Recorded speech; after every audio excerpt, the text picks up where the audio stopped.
Shalom bien-aimés et soyez les bienvenus dans ce programme que vous propose depuis un moment nous Radio et nous croyons que par la grâce de Dieu vous êtes bénis, abondamment bénis et le Seigneur va continuer encore à faire de grandes choses dans vos vies. Soyez fidèles, demeurez là, vous êtes au bon endroit, à la bonne place, à la bonne heure. Vous êtes chez vous ici avec la servante de Dieu, Joyce Farla, et moi-même. Nous sommes là pour vous servir et vous faire du bien. Nous Radio est toujours à l'écoute de vos propositions, de vos remarques, mais n'hésitez pas. Et puis n'oubliez pas que Franck Cana, École de la foi révolutionnaire, vous pouvez aller sur YouTube, est là pour l'enseignement de la parole pour ceux qui veulent s'instruire et puis ceux qui veulent servir le Seigneur et puis pour les serviteurs de Dieu qui veulent grandir dans la connaissance afin de donner une meilleure nourriture, de meilleurs pâturages aux brebis du Seigneur. Car une brebis mal nourrie, une brebis nourrie avec des prédications, des enseignements qui sont du niveau du lait de l'école maternelle, ne peut pas voir sa vie évoluer. C'est pour ça que beaucoup de chrétiens souffrent parce que le niveau de l'enseignement qu'ils reçoivent, c'est du lait, alors que ce qui change la vie, c'est la compréhension de la parole à travers l'enseignement de la nourriture solide, comme il est dit par Paul dans les Corinthiens, et puis l'enseignement des points difficiles à comprendre, comme le dit l'apôtre Pierre. Quoi qu'il en soit, tout le monde est le bienvenu pour suivre ces enseignements et puis des enseignements sanctionnés bien sûr par un diplôme pour ceux qui souhaitent accomplir l'œuvre de Dieu. Mais pour aujourd'hui, un nouveau conseil de Dieu. Dieu est un père et comme une mère qui ne se lasse pas de faire du bien à ses enfants et à leur donner le bon conseil.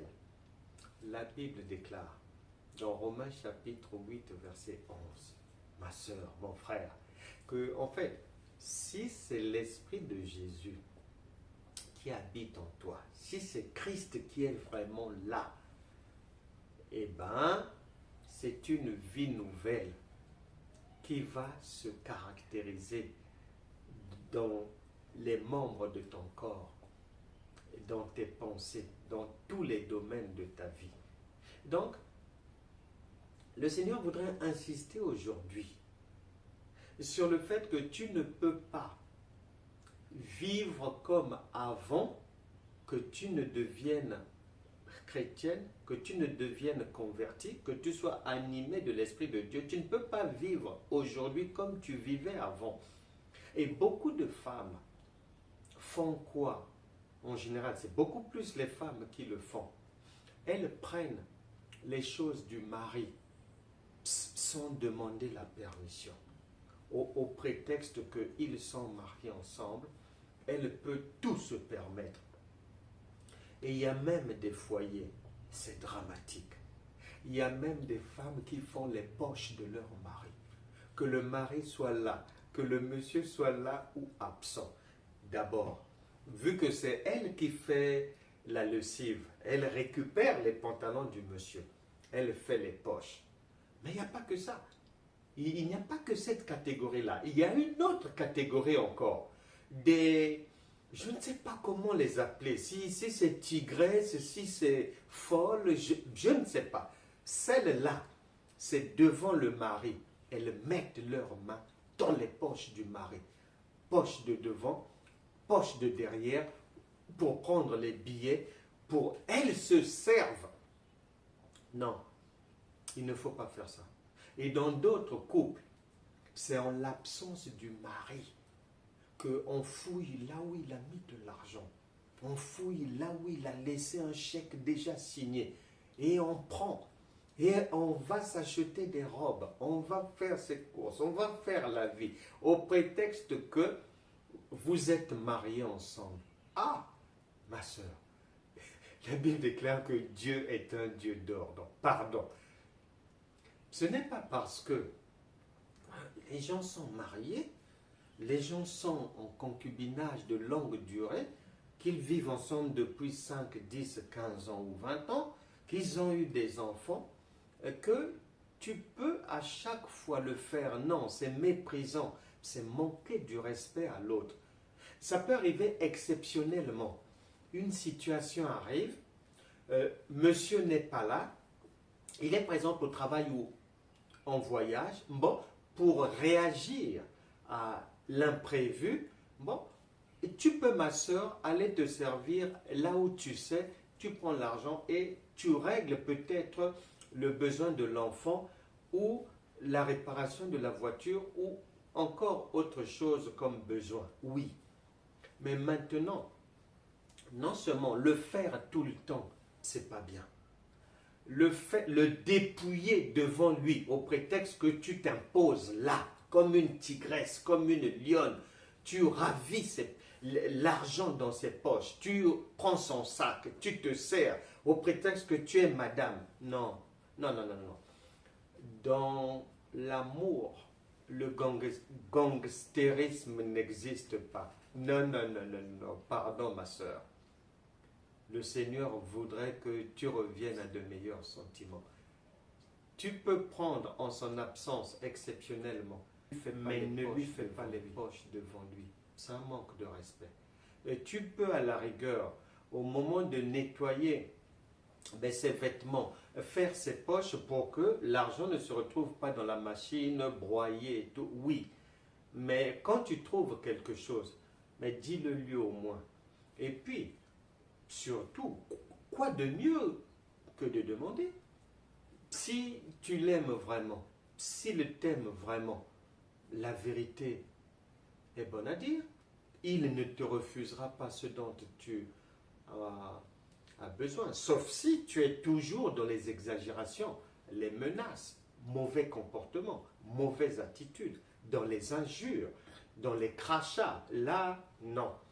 Mais que toute personne ici, habituée au gangstérisme sentimental, au braquage de couple, pardon, le Saint-Esprit dit stop là. Il y a d'autres manières de faire. La sagesse vaut mieux que tout. La communication, le respect de l'autre.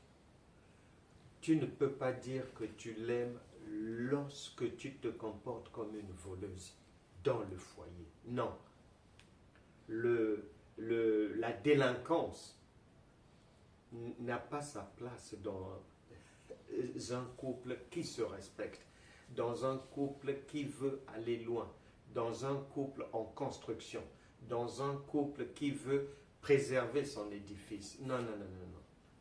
Et je vais maintenant prier afin que toute personne, tout cœur endurci, que tout cœur de pierre soit maintenant transformé en cœur de chair. Non au vol dans le couple.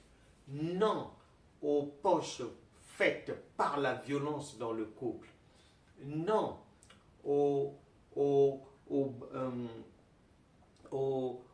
à l'impolitesse, au manque de respect, à la duperie, à la tromperie financière dans le couple, au nom puissant de Jésus. Saint-Esprit, manifeste ta grandeur. Que tout problème qui se retrouve dans la vie d'une personne ici quitte sa vie. Que toute personne malade soit guérie au nom de Jésus. Que ce soit le sida, que ce soit le diabète, que ce soit le cancer, que ce soit les tumeurs, que ce soit toutes sortes d'attaques sataniques, de maladies, vous partez au nom de Jésus.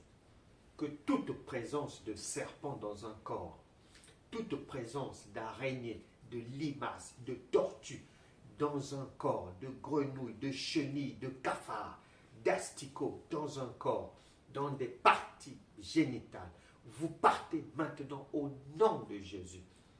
Que la grâce du Seigneur abonde désormais dans vos vies. Soyez désormais en paix et tout ira bien. Soyez bénis, mais les bien-aimés, on se retrouvera mais prochainement toujours sur Nous Radio ici pour un nouveau conseil de Dieu mais pour toi. Mais d'ici là, portez-vous bien. N'oubliez pas les programmes de Nous Radio. Soyez fidèles et puis mais venez à Franck Cana, École de la foi, mais révolutionnaire. Que Dieu vous bénisse et il continuera à le faire. Shalom.